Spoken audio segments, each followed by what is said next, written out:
Bueno, vamos a abrir, mis hermanos, en nuestras Biblias, Gálatas, capítulo 5, el final del capítulo 5, los dos últimos versículos.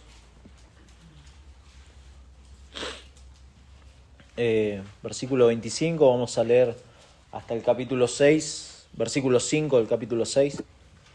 Luego vamos a pedirle al Señor nos esté acompañando, guiando en esta mañana.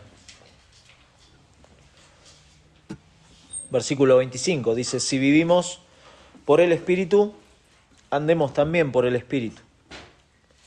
No nos hagamos vanagloriosos, irritándonos unos a otros, envidiándonos unos a otros.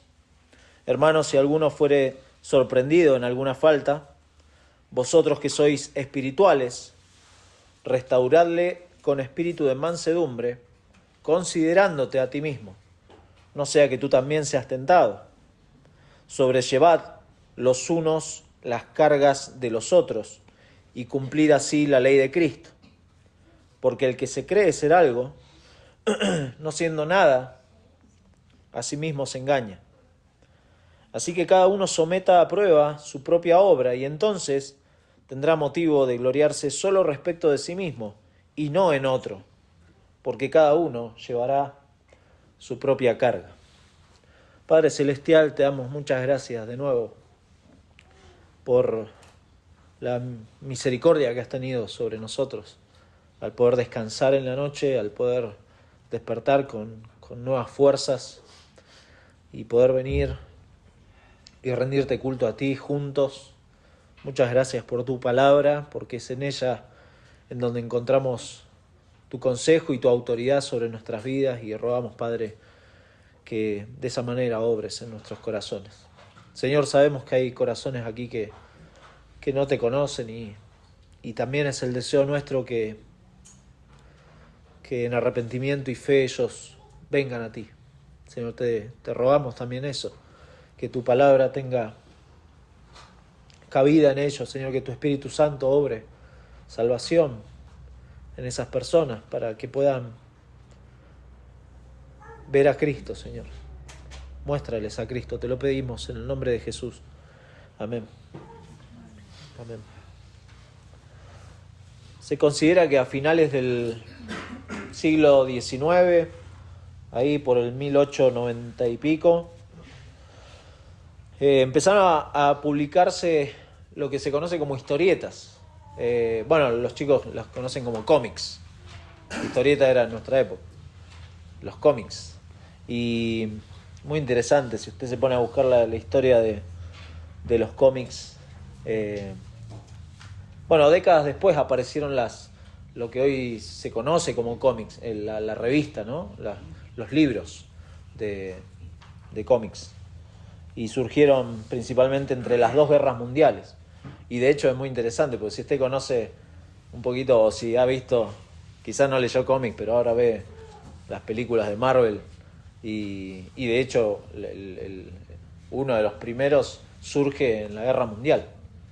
Uno de los primeros héroes de Marvel surge en las guerras mundiales. Pero bueno, esas crudas realidades que dejaron las guerras mundiales, también esas historietas se volvieron como más politizadas.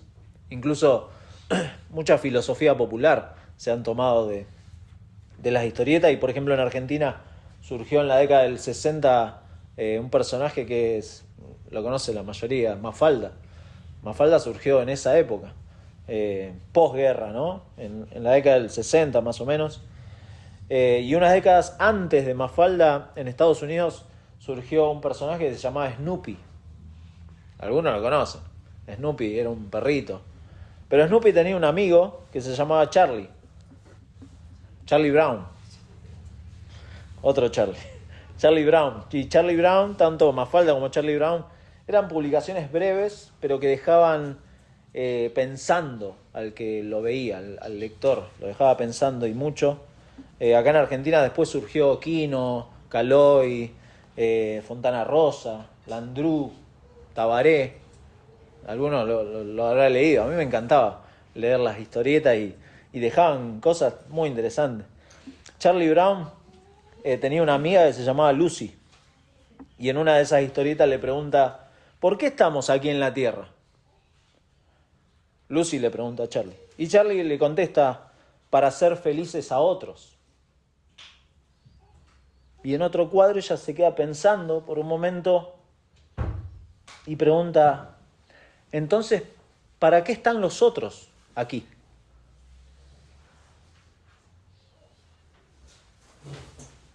¿Para qué están los otros? Los unos a los otros es una de las frases más importantes para el cristiano, claves en el vocabulario cristiano. Aleilón, es una sola palabra, nosotros lo traducimos los unos a los otros, pero en griego es una sola palabra, aleilón. Y se encuentra, por ejemplo, el amaos los unos a los otros se encuentra docenas de veces en el Nuevo Testamento. Hay otras frases, orad unos por otros, Santiago 5:16, edificaos unos a otros, 1 Tesalonicenses 5:11, prefiriéndoos los unos a los otros, Romanos 12:10, hospedaos los unos a los otros, 1 Pedro 4:9 y otras que usted puede buscar, puede encontrar, estudiar, aplicar a su vida, porque eso es el ministerio del cristiano. El ministerio oficial del cristiano no es el cajón peruano, es los unos a los otros. Los unos a los otros es muy importante para el cristiano. Porque una pregunta que probablemente Pablo va a tener que responder a estos hermanos es, bueno, ¿cómo se aplica esto del fruto del Espíritu? Que ha hablado ahí en versículos 22, 23 y 24. ¿Cómo se aplica el fruto del Espíritu en la vida cristiana? ¿Cómo vivo esto con mis hermanos? Y cómo en lo personal soy responsable también de esto. Porque la realidad en las iglesias de acá de Galacia es que se ha visto afectada por personas, por la influencia de falsos maestros que deformaron el verdadero evangelio, pusieron en duda la autoridad de Pablo y por medio de este legalismo estaban haciendo volver a una esclavitud a estos hermanos y evidentemente habían generado una forma de vivir entre estos cristianos que estaban lejos de cumplir lo que se menciona en versículo 14, porque toda la ley en una sola palabra se cumple: amarás a tu prójimo como a ti mismo.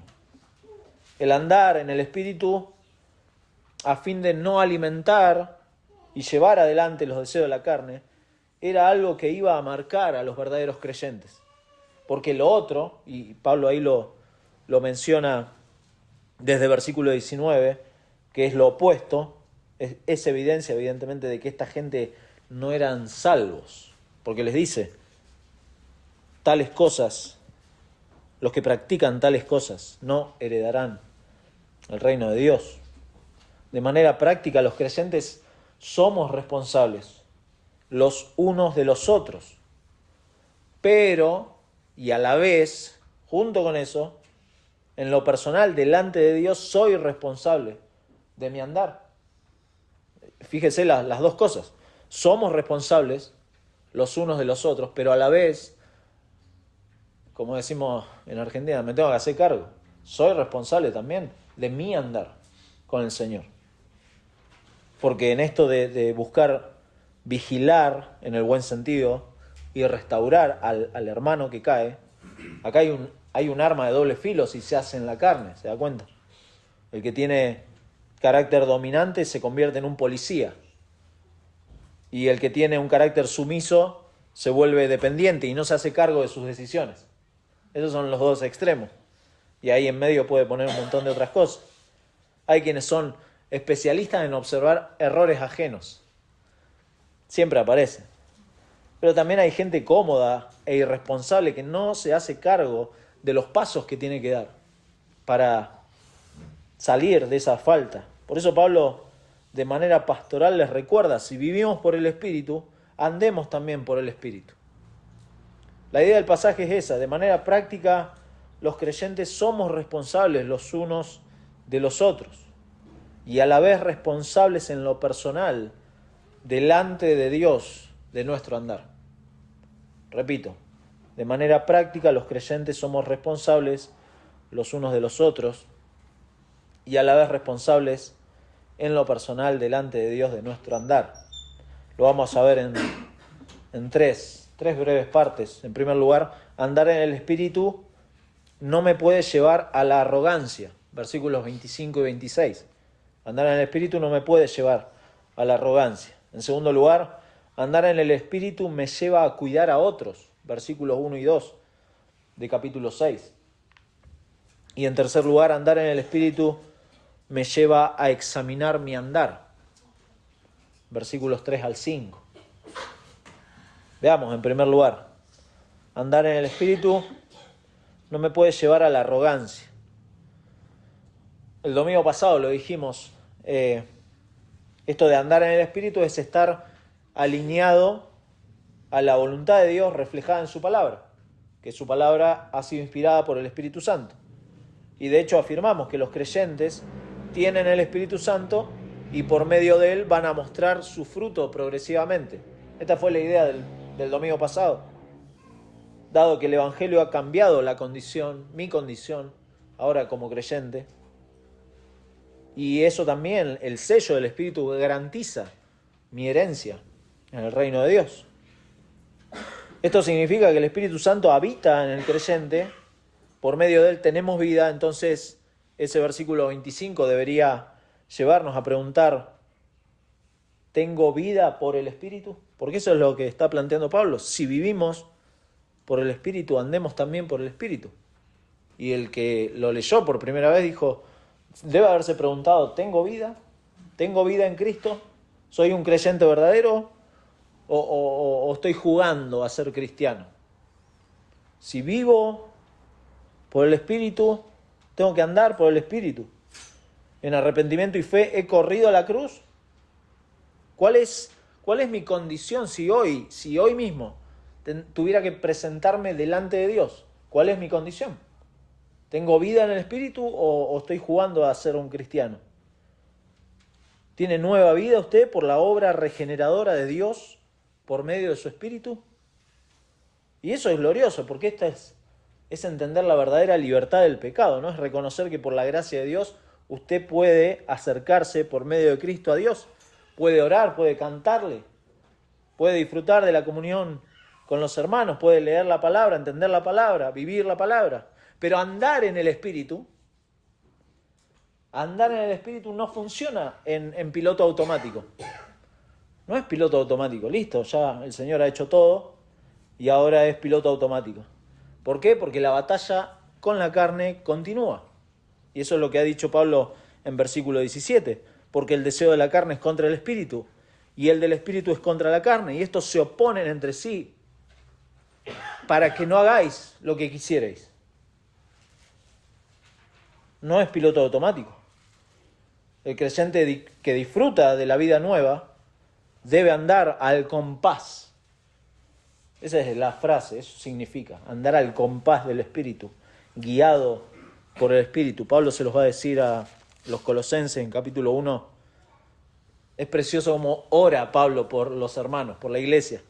Le dice, por lo cual también nosotros, desde el día que lo oímos del testimonio de cómo el Evangelio había obrado a través de Epafras, Pablo se entera de qué había pasado con los colosenses y dice, nosotros desde el día que lo oímos no cesamos de orar por vosotros, de pedir que seáis llenos del conocimiento de su voluntad en toda sabiduría e inteligencia espiritual, para que andéis, ahí está, para que andéis como es digno del Señor, agradándole en todo, llevando fruto en toda buena obra y creciendo en el conocimiento de Dios.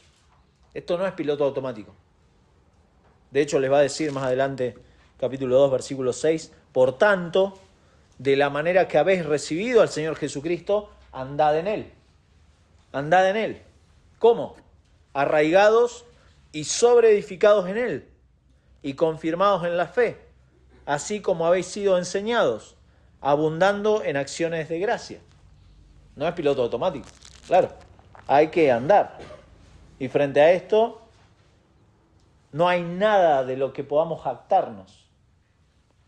No podemos hacer alarde de esta condición que Dios ha logrado. no nosotros, no hemos hecho nada. Usted no ha hecho nada.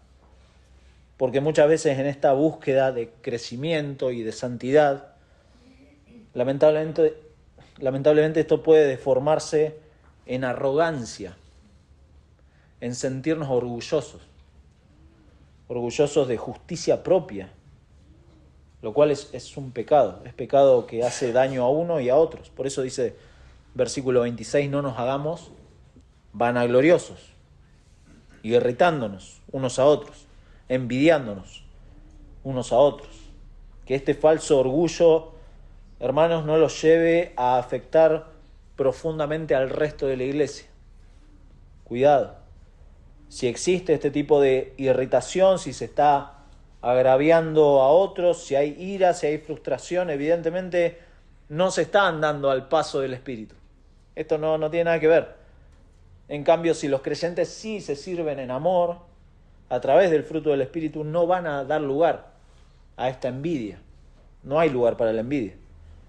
Esto es lo que querían provocar los judaizantes por medio de este sistema de justificación por obras, de esta santidad ceremonial. Ellos querían generar conflicto. Tienen celo, les dijo antes, tienen celo por ustedes, pero no para bien, para ellos mismos, para su carne. Pero los creyentes, guiados por el Espíritu, van a mostrar el fruto que es opuesto a la carne. La envidia es uno de los elementos más graves que se pueden ver ahí en versículo 20. Idolatría, hechicerías, enemistades, celos. Esa palabra celos se puede traducir como envidia. Iras, contiendas, disensiones, herejías, envidias, versículo 21. Que también se puede traducir como celos. Lo dijimos el domingo pasado. Una palabra que se puede usar de las dos formas. La envidia. ¿Cómo se ve la envidia en una iglesia local? Bueno, la envidia por el respeto que uno puede tener hacia otro, por las influencias, la influencia de personas, de decir, bueno, yo influencio más en otros, y otro puede sentir envidia, querer eso, querer ser más influyente en las personas, envidia de posesiones, envidias de un lugar en la vida. ¿Se ha puesto a pensar en su lugar en la vida? A veces podemos tener envidia de la vida de otros. Decir, no, mirá, ¿qué lugar en la vida puede tener este fulano? Y yo quisiera tener eso. Bueno, el yo quisiera tener eso es sinónimo de envidia. Y eso es normal en el mundo. El mundo busca eso. El mundo busca influenciar, el mundo busca un respeto superfluo, el mundo busca posesiones, el mundo busca su lugar en la vida, pero esto es destructivo para la iglesia. No da lugar. Por eso dice irritándonos. El término habla de una, muy interesante la palabra, irritándonos es una convocatoria premeditada a pelear. Yo me acordaba, no sé si usted ha tenido la experiencia en el colegio, de ver una pelea en el colegio. Bueno, sí, yo no, pero yo era como el que agitaba. Y no lo digo con orgullo, obviamente, pero es esa la idea, de agitar, de convocar a pelear. Son esas personas que están siempre a la defensiva. ¿Ha conocido a una persona así? Siempre a la defensiva, siempre con la guardia en alto. Como decimos en Argentina, esos buscarroña. Son los buscarroña que están ahí, que desafían todo, que están siempre mirando de reojo, a ver cómo reacciona el otro para ponerse en guardia, están ahí, atentos. Quizá por eso acá se une a la envidia, esta irritación está unido a la envidia, que es característica de las obras de la carne, como vimos recién, de aquellos que en su incredulidad no van a heredar el reino de Dios. Porque este es su patrón de vida. Por eso dice Pablo, no van a heredar el reino de Dios, porque esto es lo que su corazón no regenerado está mostrando. Hoy uno esto lo puede ver fácilmente. Si usted tiene redes sociales, lo puede ver, cómo la gente pelea. Hoy, claro, hoy no se invitan a la calle a pelear. Hoy se pelean por redes sociales. Es lo mismo. Es lo mismo, la intención es la misma. De irritar, de premeditadamente buscar pelea. O postea cosas. Hay gente que pone estados. Sus estados. A veces no lo dicen, pero sus estados están buscando pelea. Están buscando hablarle a alguien. Decirle algo a alguien. Con un estado. Eso es irritar a otros. Buscar pelea. Hay gente que le encanta publicar esas cosas para generar algo en otros. Tenga cuidado, hermano. Eso es pecaminoso. Es un incrédulo, obviamente, esto no es sorpresa, que no le sorprenda el pecado del incrédulo. Porque el incrédulo es así, pero en creyentes uno no puede quedarse de brazos cruzados, no puede. Por eso el segundo punto, andar en el Espíritu me lleva a cuidar a otros. A mis hermanos, está hablando de hermanos. Por eso dice versículo 1, hermanos, si alguno fuere sorprendido en alguna falta, vosotros, os está hablando a los hermanos, que sois espirituales, restauradle con espíritu de mansedumbre. En lugar de irritarse y envidiarse, los creyentes deberían preocuparse por los demás, con el fin de edificarse mutuamente, en lugar de ponerse contento con la caída de alguien. Cuidado con eso también. En lugar de, como decimos acá, de hacer leña del árbol caído, Pablo exhorta acá a los hermanos a buscar restaurar al que ha pecado, al que ha caído en una falta. Y obviamente se infiere, no lo dice ahí el pasaje, pero se infiere que el que ha caído está abierto a ser restaurado. ¿Sí? Porque es muy difícil querer ayudar a alguien que no quiere ser ayudado. Eso es otra cosa. Alguien que está firme en su postura de pecado, es imposible. No se puede hacer mucho.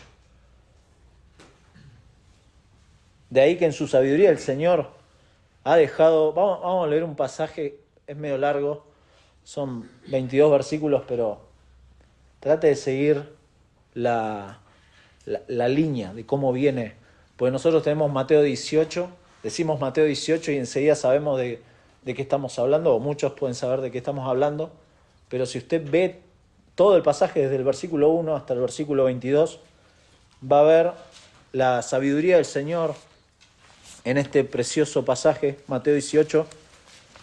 Acompáñeme un segundo, vamos a leerlo. Porque sabemos que acá tenemos los pasos para la disciplina. Sabemos que está ahí en Mateo 18. Pero leamos de versículo 1. Dice, en aquel tiempo los discípulos vinieron a Jesús diciendo, ¿quién es el mayor en el reino de los cielos? Y llamando Jesús a un niño, lo puso en medio de ellos y dijo, de cierto os digo que si no os volvéis y os hacéis como niños, no entraréis en el reino de los cielos. Así que cualquiera que se humille como este niño, ese es el mayor en el reino de los cielos. Y cualquiera que reciba en mi nombre a un niño como este, a mí me recibe. No le preste atención a los títulos, por favor. Versículo 6. Y cualquiera que haga tropezar a alguno de estos pequeños que cree en mí, mejor le fuera que se colgase al cuello una piedra de molino de asno y que se le hundiese en lo profundo del mar. ¡Ay del mundo por los tropiezos! Porque es necesario que vengan tropiezos, pero ay de aquel hombre por quien viene el tropiezo. Por tanto, si tu mano o tu pie te es ocasión de caer, córtalo y échalo de ti. Mejor te es entrar en la vida cojo o manco que teniendo 2 manos o 2 pies ser echado en el fuego eterno. Y si tu ojo te es ocasión de caer, sácalo y échalo de ti. Mejor te es entrar con un solo ojo en la vida que teniendo 2 ojos ser echado en el infierno de fuego. Mirad que no menospreciéis a uno de estos pequeños, porque os digo que sus ángeles en los cielos ven siempre el rostro de mi Padre que está en los cielos, porque el Hijo del Hombre ha venido para salvar lo que se había perdido. ¿Qué os parece? Si un hombre tiene 100 ovejas y se descarría una de ellas, ¿no deja las 99 y va por los montes a buscar la que se había descarriado? Y si acontece que la encuentra, de cierto os digo, que se regocija más por aquella que por las 99 que no se descarriaron. Así no es la voluntad de vuestro Padre, que está en los cielos, que se pierda uno de estos pequeños. Por tanto, si tu hermano peca contra ti, ve y repréndele, estando tú y él solos. Si te oyere, has ganado a tu hermano. Mas si no te oyere, toma aún contigo 1 o 2, para que en boca de 2 o 3 testigos conste toda palabra. Si no los oyere a ellos, dilo a la iglesia. Y si no oyere a la iglesia, tenle por gentil y publicano. De cierto os digo que todo lo que atéis en la tierra será atado en el cielo, y todo lo que desatéis en la tierra será desatado en el cielo. Otra vez os digo que si 2 de vosotros se pusieren de acuerdo en la tierra acerca de cualquiera cosa que pidieren, les será hecho por mi Padre que está en los cielos. Porque donde están 2 o 3 congregados en mi nombre, allí estoy yo en medio de ellos. Entonces se le acercó Pedro y le dijo: Señor, ¿cuántas veces perdonaré a mi hermano que peque contra mí? ¿Hasta 7? Jesús le dijo: no te digo hasta 7, sino hasta 70 veces 7. En sentido espiritual y en sentido moral, tenemos responsabilidad los unos con los otros de restaurar al hermano. El Señor lo manda. El Señor muestra ahí el trato de los hermanos, el trato de la iglesia. Por eso dice: si alguno es sorprendido en alguna falta, y esa frase, si alguno es sorprendido, tiene 2 sentidos. Y ambos sentidos son correctos acá en el contexto. Porque puede implicar que una persona fue encontrada en falta, como decimos, encontrada con las manos en la masa, o bien puede implicar que la persona misma fue sorprendida por la falta. Y esto último, de que la persona puede ser sorprendida por la falta, se respalda con el uso que Pablo hace de la palabra falta, que quiere decir tropezar o caer. Y uno no tropieza o cae premeditadamente. Tropieza con algo que lo toma de sorpresa. No es un pecado de premeditación, sino sí un pecado de bajar la guardia. No deja de ser pecado, pero sí un pecado de bajar la guardia o de subestimar una tentación creyendo que uno es capaz de resistirla. Eso hay que tener ese cuidado. Creer que podemos o que somos lo suficientemente capaces es algo peligroso. Y en eso no dejamos de ser responsables. Por eso Pablo no está sugiriendo lo contrario. Con esto del tropiezo no está sugiriendo de que, pobre víctima del pecado. No, la persona es responsable. No somos víctimas del asalto sorpresivo de las faltas que hacemos, que cometemos. No, y los hermanos que restauran no pueden pasar por alto este punto. ¿Sí? La falta es falta. Esto no se puede pasar por alto. Pero fíjense cómo lo usa Pablo, ¿no? Porque esto lo deben manejar con cuidado, como sugiere el texto ahí. Fíjense que dice, perdón que me fui, restaurarle con espíritu de mansedumbre, con cuidado. Usted no puede andar humillando ni murmurando contra el hermano. Eso no es correcto. Usted no se puede establecer como juez del hermano. Usted lo tiene que restaurar. Usted no tiene que andar prendiéndose en supuestas conversaciones piadosas para sacarle el cuero a otro. Eso está mal. Eso está mal. No es correcto. De ahí que la responsabilidad de restaurar y de disciplinar, de ser necesario, cae sobre los hombros de los miembros de la iglesia. Dice ahí, los que son espirituales. Muy interesante la frase esa. ¿Quiénes son? ¿Quiénes son estos espirituales? Bueno, en el contexto, son los que andan en el Espíritu, son los que están llenos del Espíritu, son los que manifiestan el fruto del Espíritu, son los que son guiados por el Espíritu. Y acá no estamos hablando de crecimiento, ¿sí? Porque suena así, ¿viste? Siempre tenemos esa idea de los que son espirituales, está más crecido, tiene más años en el Evangelio. Pero no está hablando porque la espiritualidad no tiene nada que ver con el crecimiento. La espiritualidad de alguien no tiene nada que ver con el crecimiento. Los espirituales acá no forman parte de una élite dentro de los cristianos. No está hablando de eso. Todos los cristianos han recibido el Espíritu Santo en el momento de creer. Por eso los que andan son guiados y siguen el compás del Espíritu, son responsables de cuidar a otros. ¿Por qué? Porque todos estos son imperativos. Andar en el Espíritu no es una opción de los más espirituales. No, todos los cristianos son mandados por Dios a andar en el Espíritu. Todos son mandados a ser guiados por el Espíritu. Todos tienen que seguir el compás del Espíritu. Y todos somos responsables los unos de los otros. De hecho, la palabra restaurarlos con espíritu de mansedumbre, ese verbo restaurar, también está en imperativo. No es una opción para la iglesia. No es si un hermano peca o es encontrado en una falta, es una opción para los creyentes restaurarlo o no. No, es una obligación. Es una obligación restaurarlo. Esto es parte del fruto del Espíritu, incluso, porque dice restaurarlos con mansedumbre. Versículo 23 empieza diciendo que una de las características del fruto del Espíritu es mansedumbre. Mansedumbre. Alguien manso y humilde, obviamente, no anda irritando o envidiando, como dijo antes, a los demás, no anda alegrándose en el pecado de otros para sentirse más espiritual que los otros. No, mirá, mirá lo que cayó, tremendo. Hace poco hubo un caso en las redes de un pastor que cayó en pecado. Horrible. Horrible no solo que haya caído y la persona es responsable de su pecado. Horrible cómo se comportan los cristianos frente a esto. Tremendo. Tremendo. Hacer leña del árbol caído, bueno, eso se vio. Eso se vio, no es correcto. No es correcto.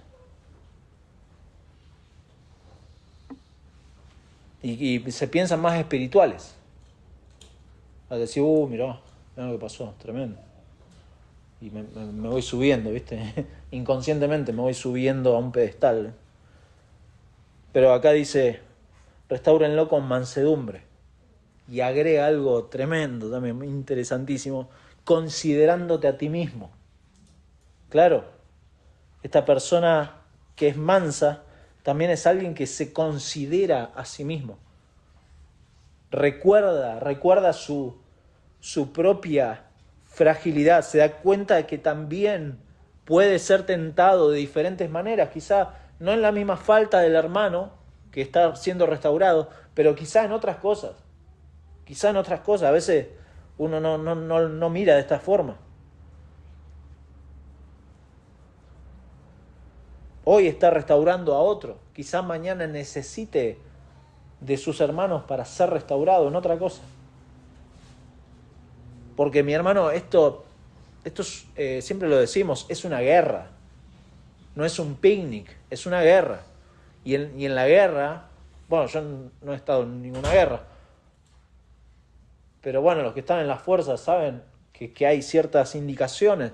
Si un soldado cae o es herido, no va el compañero soldado y le mete el dedo y le hunde más la bala. No hace eso.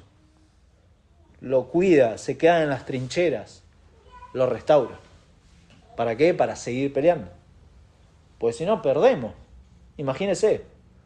Es como el fuego amigo, ¿no? Nos vamos matando entre todos. No buscamos restaurar, sino que buscamos matarlos más. Bueno, eso es lo que está teniendo Pablo acá presente. ¿Por qué? Porque estos judaizantes querían circuncidar a todos y matarlos espiritualmente, a todos. Tremendo. Esto de reconocer los fracasos de uno ayuda a eso, a no caer en la arrogancia, en el triunfalismo de que podemos, los otros necesitan ser restaurados. Es recordar, mi hermano, que estamos hechos del mismo material, de la misma masa, y que el Señor se glorifica en nosotros. Y necesitamos ser glorificados, o sea, necesitamos ser restaurados porque necesitamos ser glorificados y vamos a ser glorificados. Nadie está glorificado en esta vida. Nadie. Por eso dice versículo 2, sobrellevad los unos las cargas de los otros y cumplid así la ley de Cristo. Llevar junto con los hermanos esas preocupaciones difíciles de llevar solo. Usted no puede llevar preocupaciones o dificultades solo. No puede. No crea que puede. No puede. Lo dice la Biblia, no lo dice Germán acá. Lo dice la Biblia. No puede y está en tiempo presente esto de sobrellevar. En tiempo presente significa que permanentemente, continuamente hay que llevar los unos las cargas de los otros. No es ocasionalmente. Aquellos problemas que pueden ser problemas económicos, problemas de salud, problemas de persecución en algunos ámbitos, son cosas que nos pueden exponer a debilidad, mi hermano, a debilidad, y como consecuencia de esa debilidad ser tentados a pecar contra Dios de diferentes maneras.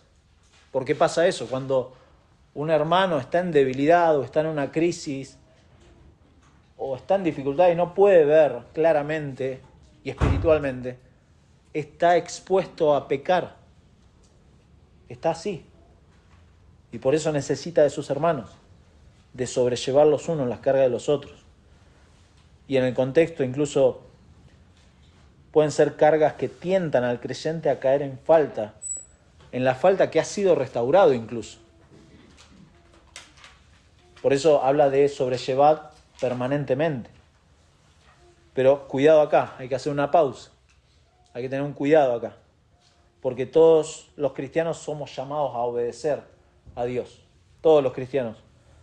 Y por lo tanto, yo no puedo delegar mi responsabilidad de mantenerme firme delante de Dios a otro hermano. ¿Se entiende? No puedo, si yo no me mantengo firme, yo no le puedo echar la culpa a mi hermano. No, porque los hermanos son re poco amorosos. Cuidado, porque uno es responsable delante de Dios. Y los hermanos restauran, aconsejan, acompañan, pero siempre la responsabilidad es de la persona. Como también es responsabilidad mía de aconsejar, de no abandonar a mi hermano sin consejo. ¿Se da cuenta? Por eso hablamos de este equilibrio. Y llevar la carga los unos a los otros significa, y lo dice ahí el pasaje, la forma de cumplir la ley de Cristo. ¿Qué es eso de la ley de Cristo? Bueno, lo ha dicho en el contexto, es la ley del amor. Versículo 13 dice, porque vosotros, hermanos, a libertad fuisteis llamados, solamente que no uséis la libertad como ocasión para la carne, sino servíos por amor los unos a los otros, porque toda la ley en esta sola palabra se cumple: amarás a tu prójimo como a ti mismo. Esta es la ley de Cristo. ¿Cómo se lleva la carga? Bueno, principalmente en oración delante de Dios, pero también en una acción humilde de acercarme al hermano con mansedumbre, hacerle preguntas diagnóstico, preguntas honestas del corazón. ¿Por qué decimos oración delante de Dios y en acción humilde? Porque usted, mi hermano, no es el Mesías de nadie.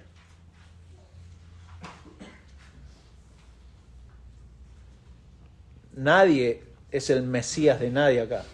Nuestro Señor es el que guía a la iglesia. Él es la cabeza de la iglesia. Muy importante. Entonces dijimos que andar en el Espíritu no me puede llevar a la arrogancia, sino que, en segundo lugar, me lleva a cuidar de otros. Y finalmente, en tercer lugar, andar en el Espíritu me lleva a examinar mi andar. Por eso dice versículo 3, porque el que se cree ser algo, no siendo nada, a sí mismo se engaña. Este versículo 3 parecería como, yo cuando lo leí, lo estaba estudiando, digo, qué descolgado. ¿De qué está? ¿Por qué? ¿Por qué Pablo dice, cumplí así la ley de Cristo? Porque el que se cree ser algo, no siendo nada, a sí mismo se engaña. Bueno, leyéndolo y siguiéndolo así, uno se da cuenta por dónde va Pablo. A la luz de todo lo que Pablo ha dicho acerca de restaurar con espíritu de mansedumbre, claro, es correcto esta advertencia. El orgullo, esto de creerse, ser algo, el orgullo. El diccionario de teología de Everett Harrison lo define así. El orgullo es la autoestima desproporcionada e irracional, acompañada de un trato insolente y rudo hacia los demás. Es un intento de aparecer mejor de lo que realmente somos, con ansiedad por ganar aplausos y con amargura e ira cuando no se nos toma en cuenta. El orgullo, sigue diciendo, es la alta opinión que de sí misma tiene un alma pobre, pequeña y mezquina. Tremendo. Y todos luchamos con el orgullo. Todos luchamos. En alguna medida el orgullo está ahí, presente, buscando elevarse. Está conectado obviamente con el versículo 26. No nos hagamos vanagloriosos, irritándonos unos a otros. Hay personas que no ayudan a los demás con sus problemas. Viven en un aislamiento orgulloso, podríamos decir. Vivimos aislados. Creemos que somos algo cuando no somos nada. Y ese creerse algo nos puede llevar a pensar de que somos inmunes a la tentación, porque nos creemos algo. El orgullo. Eso nos puede llevar a no preocuparme por mis faltas y dedicarme, sí, claro, dedicarme orgullosamente a ayudar a otros. Pero no estoy preocupado por mis faltas, sino que ayudo, yo soy el ayudador de todos, orgullosamente. Pero, ¿y tus faltas? ¿Y tus faltas? Hay personas que de hecho piensan como que son parte de una élite espiritual de consejería, como que pueden aconsejar a todos. Pueden dar consejo y pueden dar opinión de todo, que han llegado a cierto nivel espiritual, pero están cerrados a ser evaluados, a ser exhortados, a ser amonestados a la luz de la palabra de Dios. Y eso es muy peligroso para la iglesia. Es muy peligroso. Para esta iglesia, para cualquier iglesia, es muy peligroso. Es olvidarse de Mateo 7. ¿Recuerdas cuando Jesús dice, cuidado de querer sacar la paja en el ojo ajeno? Cuando vos tenés una viga, uno piensa, los que saben de construcción, una viga tienen y no podés ver que hay que sacarla primero para ayudar a otros.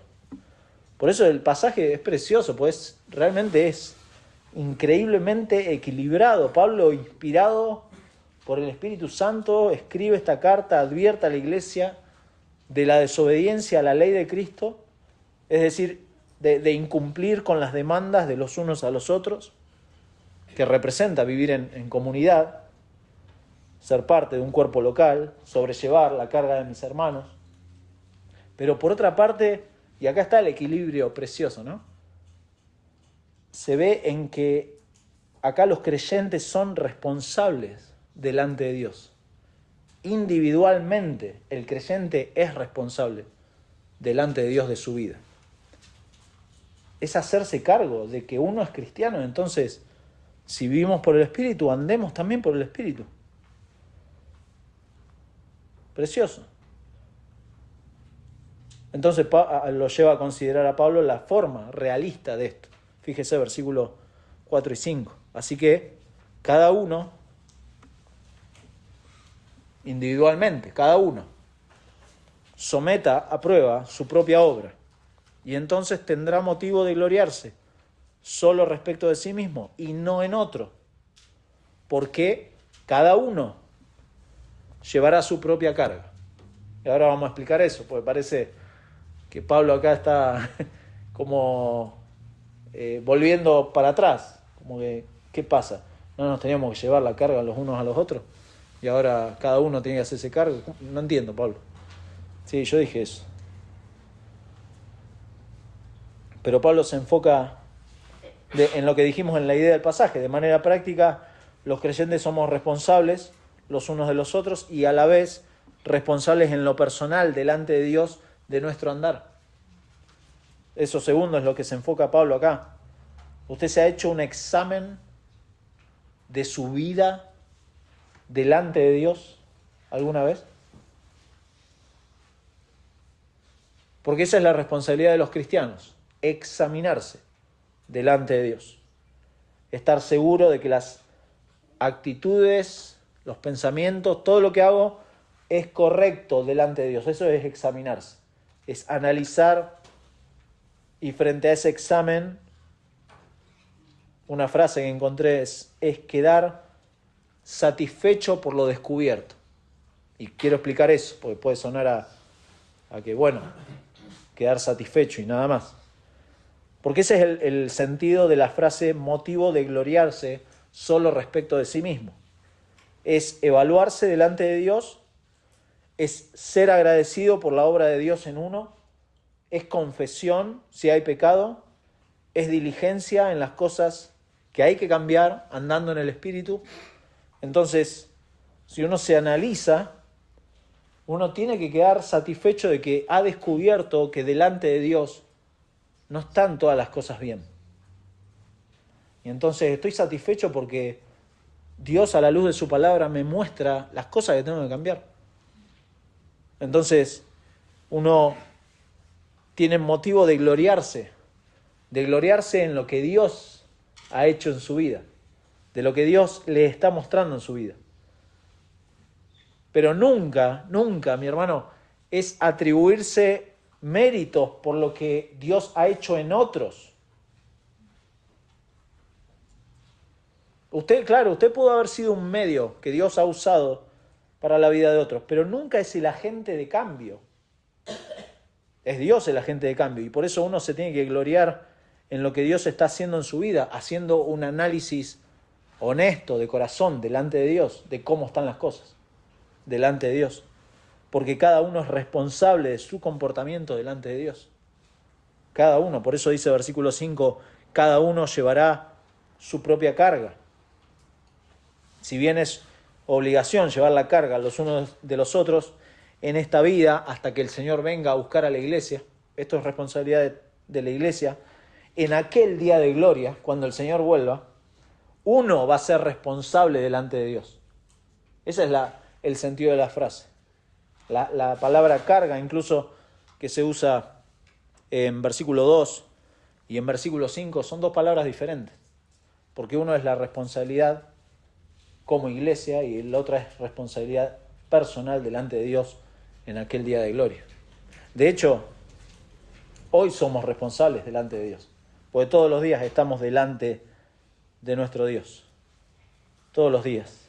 En aquel día, mi hermano, no va a haber excusa. No va a haber excusa. No va a poder llegar usted a la gloria delante del Señor y decirle, no, pues en mi iglesia no me aconsejaron, no. En mi iglesia no, esto, aquello. Eso, ¿no? Tirando de afuera de uno la responsabilidad. Delante de Dios somos cada uno responsable. Tanto de llevar las cargas los unos a los otros como la responsabilidad de uno, de crecer en el Señor. El crecimiento suyo no depende de un hermano. ¿Se entiende? Usted tiene que ser diligente en lo individual y en esa búsqueda individual va a buscar ayudar a otros. Va a haber un ida y vuelta. Dice John MacArthur en su comentario, Dios solo califica conforme a sus propios valores absolutos. Él no compara a los creyentes entre ellos, sino de acuerdo a sus parámetros de justicia divinos y perfectos. Además, si el Señor no juzga a un creyente sometiéndole a comparación con otros creyentes, ¿cuánto menos debería el creyente juzgarse a sí mismo de este modo? Claro, Dios no nos juzga conforme a ver cómo está el hermano tal. No, Germán, fíjate, porque el hermano tal está manejándose así, tendrías que... No, Él conforme a sus parámetros, a su justicia. Y entonces nosotros también no deberíamos juzgarnos los unos a los otros en parámetros de comparación, sino delante de la verdad de Dios. Delante de la verdad de Dios. Por eso es algo práctico considerar, pensando en la idea del pasaje, en que nuestra preocupación por los demás debe ser en humildad. Debe haber preocupación, pero debe ser en humildad delante de Dios. Andar en el Espíritu es incompatible, lo hemos visto en el pasaje, con ser orgulloso, con ser arrogante. No puedo cuidar a otros de esa forma, tampoco puedo pretender que la vida cristiana esté aislada de mis hermanos. Es en comunidad, es reconociendo mi dependencia de Dios, es no buscando dominio sobre otros, es aprendiendo a darles valor a mi hermano por encima mío. A veces creemos que la vida, imagínese, usted dice vida cristiana fructífera. ¿Cómo es la vida cristiana fructífera? Y lo pensamos de manera individual. Creemos que es orar en privado, pasar tiempo personal con la palabra de Dios y decimos, esa es una vida cristiana fructífera. Pero muy pocas veces pensamos en servir a los demás, en preocuparnos por los demás. Que no es solamente una palabra de consuelo tampoco, no es solamente decirle, voy a estar orando por vos. Espero que lo haga, sí, claro. Cuando lo diga, hágalo, ¿sí? El voy a estar orando por vos. Por favor, hágalo. Nuestra preocupación por los demás debe ser en humildad. En segundo lugar, a veces estoy en los pasos prácticos, ¿no? Ya estamos terminando. A veces amar conlleva sacrificios. Amar a los demás conlleva sacrificios. A veces la ayuda puede ser una visita, a veces la ayuda puede ser sustento económico, pero en el pasaje, y a veces lo más duro, en la forma de ayudar, ahí en versículo 1 habla de amonestar a un hermano. Muy difícil, muy difícil. A veces se ha malinterpretado Mateo 7:1, no juzguéis para que no seáis juzgados. Y ahí habla de la paja en el ojo ajeno. Se ha malinterpretado y eso lamentablemente ha llevado a tolerar el pecado en la iglesia. Tremendo. Pero eso no es amor. Eso no es amor entre hermanos, porque permite que el mal engañe a esa persona, destruya al que comete ese pecado, pero también que se extienda a otros. Usted en su casa seguramente no va a permitir que el orgullo y el pecado se extienda en sus hijos, en su matrimonio, pero tampoco podemos permitir que el pecado nos engañe y lo normalicemos en la familia de la fe. Eso no puede pasar, porque somos responsables los unos de los otros. Somos responsables en comunidad, pero somos responsables en lo personal, delante de Dios, de nuestro andar. Y eso acá equilibra, ¿no?, la responsabilidad colectiva como iglesias. ¿Por qué?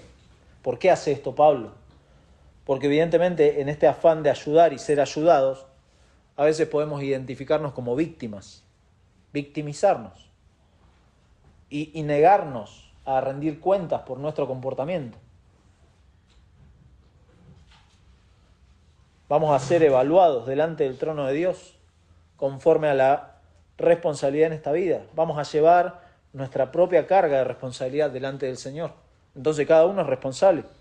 De ahí que no es sano que pasemos toda nuestra vida siendo arrastrados por los hermanos para crecer. Eso no es del todo correcto. O sea, uno tiene que tener un patrón de crecimiento. Yo entiendo que hay dificultades, uno no es ingenuo ante esas cosas, pero no está bien ser de ambos lados. Permitir que seamos víctimas o víctimas de toda la vida, y por otro lado hermanos que se convierten en carretillas de otros hermanos. Al final ninguno de los dos termina creciendo, porque uno termina cansado llevando a otro y el otro quizá no es cristiano incluso.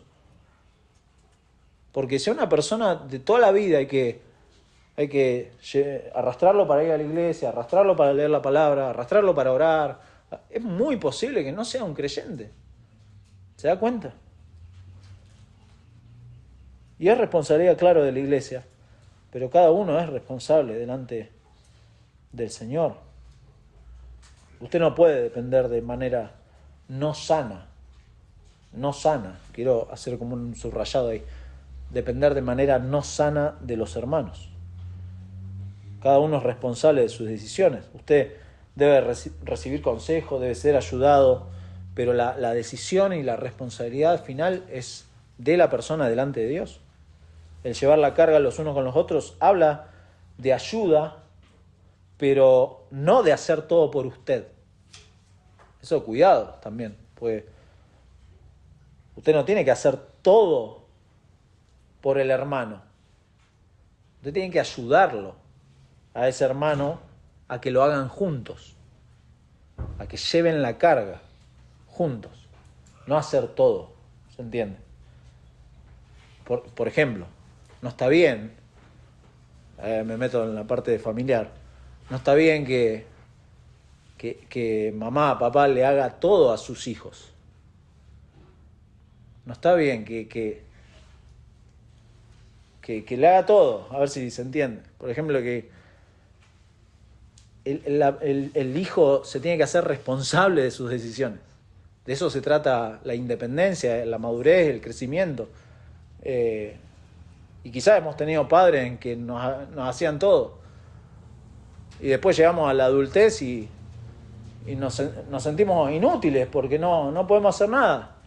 Y es por eso. Bueno, imagínense en la iglesia, ¿no? Imagínense si cierto grupo de hermanos se dedica permanentemente a llevar y hacer todo por los hermanos más débiles, todo. Y no ayudar a los hermanos a crecer. No funciona. Por eso más adelante va a decir Pablo ahí en versículo 10, así que según tengamos oportunidad, hagamos bien a todos. Y mayormente a los de la familia de la fe. Pero le habla a todos los cristianos, tanto a los nuevos, a los viejos, a los débiles, a los fuertes. Todos tenemos que hacer bien a todos. Todos somos responsables los unos de los otros. Y a la vez responsables en lo personal delante de Dios. El Señor dijo en Juan 13, un mandamiento nuevo os doy, que os améis unos a otros, como yo os he amado, que también os améis unos a otros. En esto conocerán todos que sois mis discípulos, si tuviereis amor los unos con los otros. Es decir, Dios ha mostrado su amor hacia el pecador enviando a Cristo, enviando a nuestro Señor para cumplir toda justicia y ser el sacrificio perfecto. Por eso es lo único que yo necesito para ser justificado delante de Dios. Él es el único que puede atribuirse a haber llevado toda la carga de pecado, por mí. Él sí pudo. Él llevó toda la carga. No dejó ningún porcentaje a mis acciones. No dejó nada a mis acciones. ¿Por qué? Porque yo era un rebelde y estaba muerto en mis delitos y pecados. Entonces no hubo nada. Y así me amó y así me dio su espíritu para ahora sí poder cumplir sus mandamientos. Para ahora sí poder andar en él.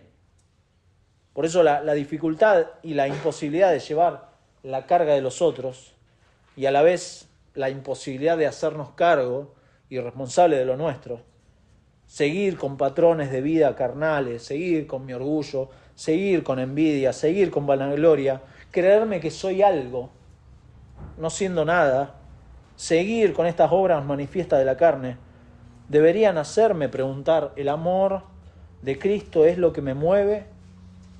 ¿El amor de Cristo es lo que me constriñe? ¿El amor de Cristo es lo que me hace vivir para Él? ¿O lamentablemente estoy orgullosamente perdido, metido en una religión por obras, desechando la gracia de Dios?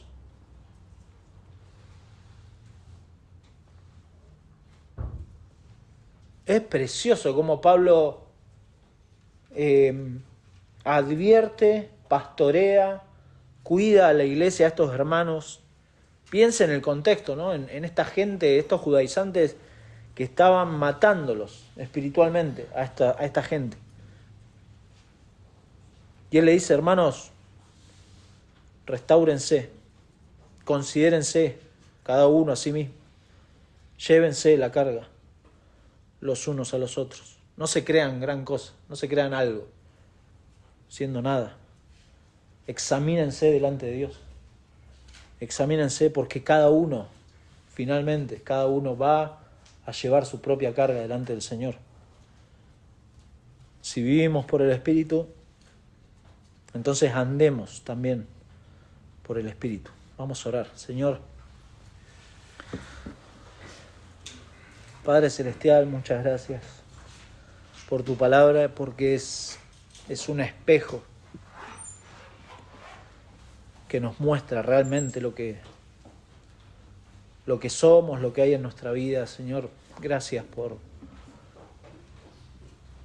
el Espíritu Santo, por haber inspirado a Pablo a escribir estas cosas, no solamente para dejarlas a estos hermanos en Galacia, sino para que nos llegue providencialmente a nosotros. Y hoy poder leer estas cosas y ser aconsejados por tu palabra y recordar el Evangelio, Señor. Recordar el Evangelio, que es el que ha logrado, la obra de Cristo es la que ha logrado darnos vida a los creyentes. Y ahora en esa vida, Señor, tú nos mandas a andar por el Espíritu, andar en el Espíritu. Y no es ni más ni menos que andar en obediencia a lo que tú nos has mandado en tu palabra. Te damos muchas gracias por la claridad con la que Pablo escribe. Te damos gracias porque tu Espíritu Santo, Señor, nos deja todas estas cosas no para creernos algo, sino para exaltar a Cristo. Si en algo nos podemos gloriar, Señor, hoy es ver tu obra, perfecta obra en la vida de cada uno, ver la gracia de Dios en la vida de cada uno, Señor, y cómo tú estás dando crecimiento, tú estás afirmando en tu verdad. Señor, gracias por tu palabra. Señor, por favor, te pedimos que nos ayudes todos los días a afirmarnos en ella, a no creernos nuestras mentiras, nuestras opiniones, las filosofías de este mundo, todo lo que traemos, Señor, como bagaje. Padre, que tu verdad vaya puliendo esas cosas, vaya limpiándonos de todo pensamiento que no está conforme a tu verdad. Señor, ayúdanos, por favor, porque tú sabes lo que hay en la vida de cada uno y cuánto necesitamos tu ayuda en este área. Señor, ayúdanos. Y cuánto más necesitan un milagro aquellos que no te conocen. Tremendo no poder disfrutar de esta esperanza de que un día vamos a encontrarnos contigo. No hay duda de eso. De que un día vamos a tener que rendir cuentas por nuestras obras, claro. Pero eso no pone en duda la salvación de los creyentes. Pero sí es condenatorio para aquellos que rechazan a Cristo. Y por eso te pedimos, Padre, ten misericordia de aquellos corazones que aún no te conocen. Y muéstrales a Cristo y que encuentren en Cristo el único lugar de justicia que necesitan para sus vidas. Señor, te damos muchas gracias porque realmente éramos indignos. Éramos indignos y aún nos sentimos así delante de ti, pero miramos a Cristo. Miramos al único digno de hoy poder sostenernos, de hoy poder salvarnos, de hoy poder darnos esta esperanza. Él es digno, Señor, de toda nuestra adoración, de toda nuestra vida, de que andemos en Él, de que le obedezcamos, porque Él es el Señor. Padre, rogamos que nos ayudes en esta semana, nos sigas guiando en el resto de esta reunión. Y te damos muchas gracias, Señor, por tu palabra, porque en ella tu verdad, por sobre todas las cosas, exalta la obra de Cristo en los creyentes. Padre, en el nombre de nuestro Señor Jesucristo oramos. Amén.